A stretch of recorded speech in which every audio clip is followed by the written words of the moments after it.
राबड़ी आवास खाली नहीं होगा। इसको लेकर आरजेडी ने नीतीश कुमार और भाजपा को चेतावनी दे दी है। साफ साफ शब्दों में कह दिया है, जो करना पड़ेगा वो करेंगे, लेकिन बंगला खाली नहीं करेंगे। दरअसल दोस्तों, 10 सर्कुलर रोड पर स्थित राबड़ी आवास को खाली करने का नोटिस सरकार की तरफ से जारी किया गया था, जिसके बाद से ही सियासत जोरों पर है।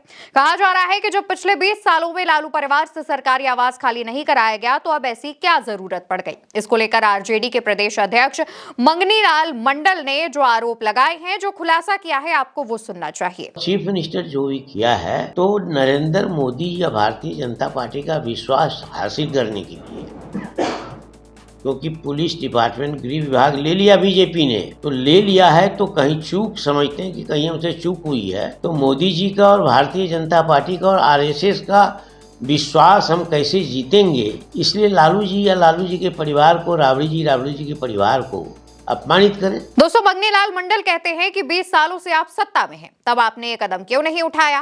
पहले उस मकान को खाली क्यों नहीं कराया गया? अब अचानक से ये खाली करने को क्यों कह रहे हैं? उस घर में दो पूर्व मुख्यमंत्री रहते हैं, तो वहीं दूसरी तरफ सत्ता पक्ष अपने इस फैसले को सही ठहरा रहा है।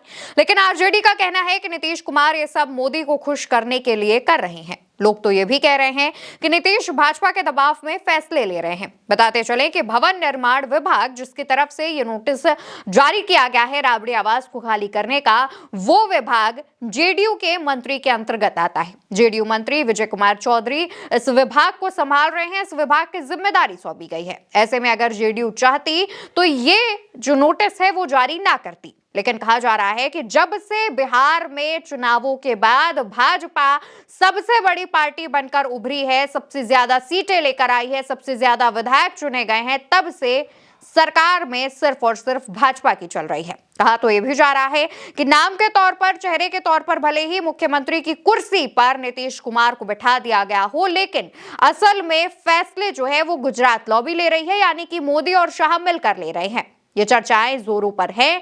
कहा तो यह भी जा रहा है कि 10 सर्कुलर रोड का जो मकान है, जो राबड़ी आवास है, वो खाली कराने के पीछे सिर्फ और सिर्फ एक वजह है, और वो है लालू परिवार से बदला लेना। आप जानते हैं, चुनावों के दौरान तमाम चीजें हमने आप तक पहुंचाई। जितनी ताकत के साथ और जितनी नफरत के साथ भाजपा आरजेडी पर हमला कर रही थी, वैसा नीतीश कुमार नहीं कर रहे थे। नीतीश कुमार बेहद सॉफ्ट पिच पर खेल रहे थे। वो हमले तो कर रहे थे, लेकिन लालू यादव का, तेजस्वी यादव का, राबड़ी देवी का नाम ले ले करके उनको चुन चुन कर बातें नहीं सुना रहे थे।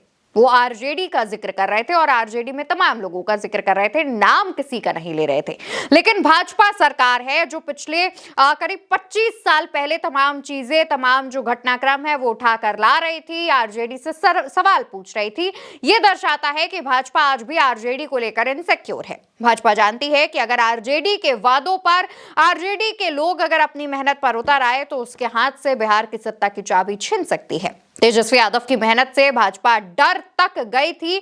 यहां तक ये हो रहा था कि तेजस्वी के दौरों को रुकवाने की भी कोशिशें की जा रही थी। कहीं पर बिजली काटी जा रही थी, तो कहीं पर उनके हेलीकॉप्टर उड़ने की अनुमति नहीं दी जा रही थी। अब जब चुनाव जीत लिया है, सरकार में सत्ता पक्ष में भाजपा बैठ गई है, तो उसके बाद से ही भाजपा अपने तरीकों से तमाम चीजों को डील कर रही है। नीतीश कुमार को भी भाजपा पैदल कर चुकी है। गृह विभाग अब सम्राट चौधरी संभाल रहे हैं, जो कि डिप्टी सीएम है।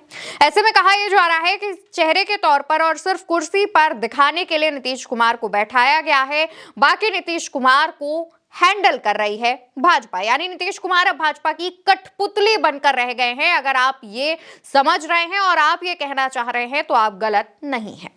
आरजेडी भी यही बात कह रही है। आरजेडी का कहना है कि नीतीश कुमार भाजपा को खुश करने के लिए ये फैसले ले रही है। नहीं तो अब तक पिछले 20 सालों से नीतीश कुमार बिहार के सीएम थे। सरकार में कभी वो एनडीए के साथ थे, कभी महागठबंधन के साथ थे, लेकिन जब भी एनडीए के साथ थे, उन्होंने राबड़ी आवास को खाली नहीं करवाया, क्योंकि उस वक्त नीतीश कुमार के हाथ में असली पावर थी। लेकिन जैसे ही ये पावर भाजपा के हाथ में ट्रांसफर होती है, वैसे ही ऐसी तमाम चीजें होना शुरू हो जाती हैं। ये इस तरफ इशारा करता है कि अब बिहार सरकार में नीतीश कुमार की नहीं, सिर्फ और सिर्फ जिसकी चल रही है वो भाजपा है। गुजरात लॉबी है।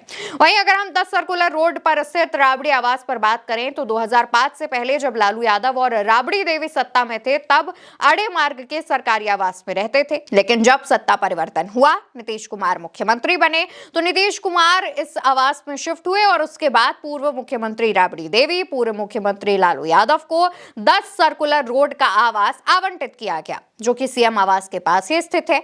2 दशकों से 10 सर्कुलर रोड पर ही लालू परिवार रह रहा है। आरजेडी का ये गढ़ बना हुआ है और अब लालू परिवार को इस घर को खाली करने का नोटिस सौंपा गया है। इस घर में लालू यादव, उनकी पत्नी राबड़ी देवी, छोटे बेटे तेजस्वी यादव, अपनी पत्नी राजश्री और बच्चों के साथ रहते हैं।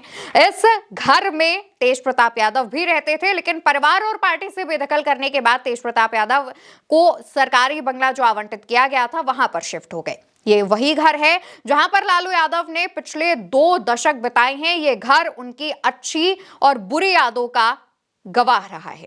इस घर की तमाम दीवारों से लालू परिवार के इमोशंस जुड़े हुए हैं और यही वजह है कि कहा जा रहा है कि सुख दुख के साथ ही इस बंगले को राबड़ी देवी खाली नहीं करेंगी। और इसको लेकर के जब आरजेडी के प्रदेश अध्यक्ष मंगनी लाल मंडल से भी सवाल पूछा गया कि क्या वो बंगला खाली ना करने की बात पर कोर्ट जा सकते हैं, क्या इस मामले को कोर्ट में लेकर जाया जा सकता है, तो उस पर आरजेडी के प्रदेश अध्यक्ष ने जवाब दिया कि अब जो भी करना होगा हम करेंगे, लेकिन आवास खाली नहीं करेंगे। बताते चलें कि राबड़ी देवी को आवास खाली करने की नोटिस के साथ साथ उन्हें एक दूसरा बंगला आवंटित किया गया है, जो कि 39 होर्डिंग रोड पर है।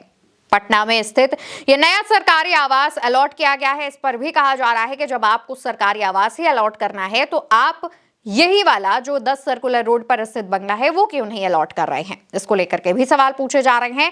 मेन सवाल यह है कि पिछले 20 सालों में जब ऐसा नहीं किया गया तो आखिर अचानक ऐसी क्या परिस्थितियां बदली जो आप ऐसा कह रहे हैं। फिलहाल इस पूरी खबर को लेकर हमारी नजर बनी हुई है। मामले पर जो भी अपडेट सामने आएगा हम आप तक जरूर पहुंचाएंगे। ये वीडियो आप उल्टा चश्मा यूसी पर देख रहे हैं। मेरा नाम अवंतिका है। नमस्कार।